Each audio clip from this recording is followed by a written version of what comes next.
Ito daw yung hotdog na pumuputok yung cheese. Tara, tikman na natin kung puputok talaga tong hotdog na to. In 1, 2, 3. Hi, sa wakas at matitikman ko na rin itong hotdog daw na maraming cheese sa loob. Pinarito na nga namin ito at tinutuhog na namin sa pinaka-stick. At titingnan natin kung talaga nga bang sasabog ito at pumuputok yung cheese kapag kinagat. Nakakatakam naman, mukhang masarap talaga. At ang bango. Sobrang excited na akong kainin ito. Ayan, nagluto kami ng dalawa dito para talagang masarap yung food tripan namin dito. Ayan, okay na to. At ready na natin itong tikman.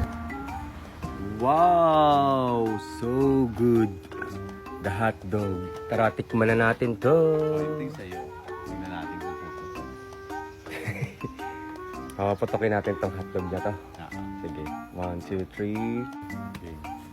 Ito daw yung hotdog na pumuputok yung cheese. Tara, tikman na natin kung puputok talaga tong hotdog na to. In 1, 2, 3. Wow! Hindi pumutok. Ay, sakto. Pero ang Pagkain sarap. mo. Okay na. Sarap. Ano ito galing?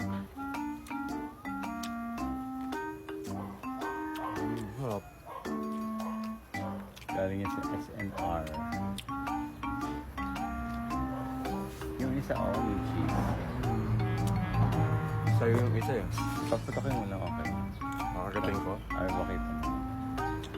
Yung cheese niya, pumuputok-putok na.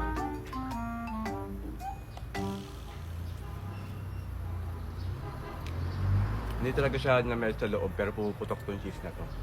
Tayo na ito. Kahit di pumutok yung cheese, sobrang sarap naman ito. Kaya, bumili na rin kayo.